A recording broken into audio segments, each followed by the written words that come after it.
J-Roll Electronic Productions, baby.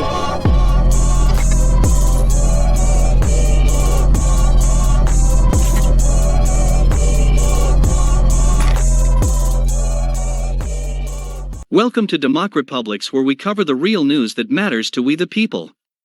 Before we get started, you can support this channel by clicking the like button, subscribe and click the alarm bell for new content and when we go live. You can also purchase the new Let's Go Brandon t-shirts at tinyurl.com/drnshirts or click the link in the description.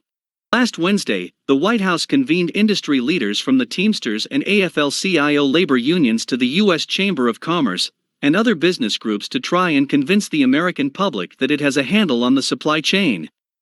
Following the meeting, it announced that the nation's largest port, one of the least efficient ports in the world, will join the Port of Long Beach in expanding its operation to 24/7. But honestly, that measure sounds like the equivalent of trying to rescue a sinking boat with a solo cup.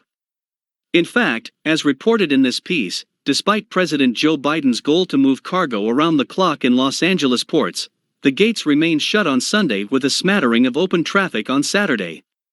That's because, as Rich Lowry rightly notes, our logistics system is beset by idiotic policies and practices that make it hugely inefficient. This piece, by the Cato Institute's Scott Lincecum, is a must-read if you want to begin to understand the challenges we face. In addition, the president's claim that his administration is working around the clock to move more goods faster and strengthen the resiliency of our supply chains sounds a little hollow when one knows that his administration, not content with merely continuing the policies highlighted by Lincecum at the expense of commerce, is actually pursuing new policies that would make our transportation system even worse. Adding insult to injury, these counterproductive policies are being pushed because of cronyism and blatant rent-seeking. Take our private freight rail system for example. Wrote earlier this year that industry continues to be pushed by Democrats, at the behest of labor unions, to lock in forever the current labor practice of having two workers in the cab of a locomotive. But now these companies, including CSX and Union Pacific, are also facing a threat under the ruse of increasing competition to make their privately owned networks open for use by competitors, with access to these properties controlled not by their owners but, instead, by bureaucrats in Washington. Known as reciprocal switching, but more aptly described as open access, or backdoor price control, the scheme is strongly advocated by the powerful and more profitable chemical sector. See page 10 of the report at the link, which includes Delaware-based DuPont, a longtime political ally of the president. Ian Murray of the Competitive Enterprise Institute writes that the Biden administration prefers a system where regulators would force railroad companies to offer below-market rates to shippers. This completely upends the purpose of 1980's Staggers Act, a deregulatory measure passed under Jimmy Carter thanks in no small part to the efforts of Senator Ted Kennedy, who realized that the similar micromanagement of shipping rates by bureaucrats in place then was killing America's freight railroads. Reimposing those rules will reduce investment in freight rail infrastructure, and in the end increase delivery times and costs for end consumers. This is why successive administrations have refrained from making this mistake. Yet the president is asking officials to do it. There are thousands of switching points across the nation, and should the government be able to force switches at will, today's supply chain woes will almost certainly become institutionalized.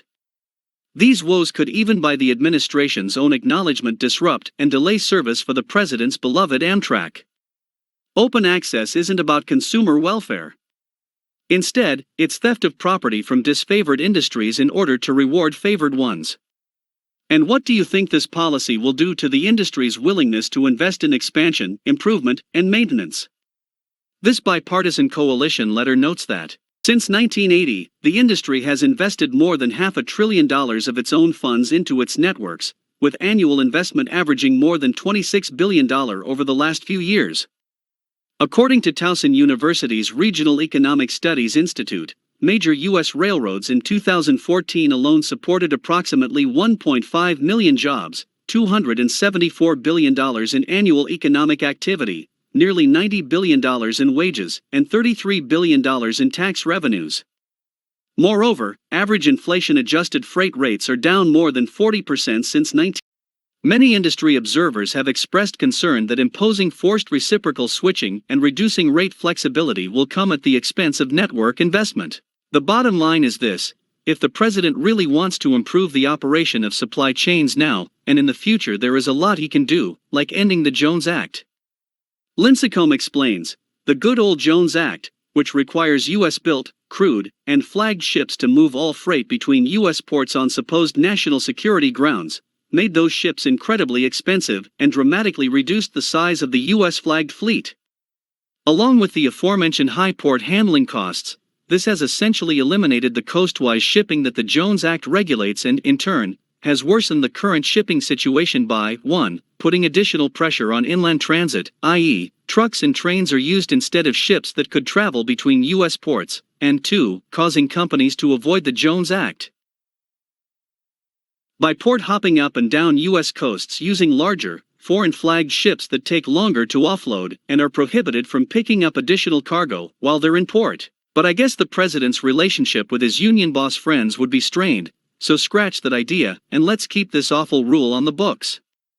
President Biden could also think about the implication of his vaccine mandate.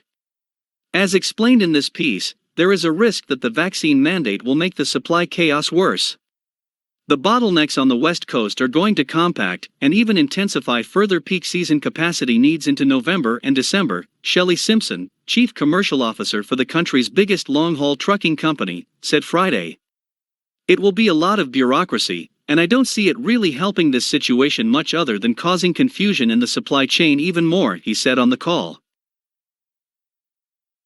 Unfortunately, for this administration, like others before it, policies are less about promoting the public good and more about serving special interest groups.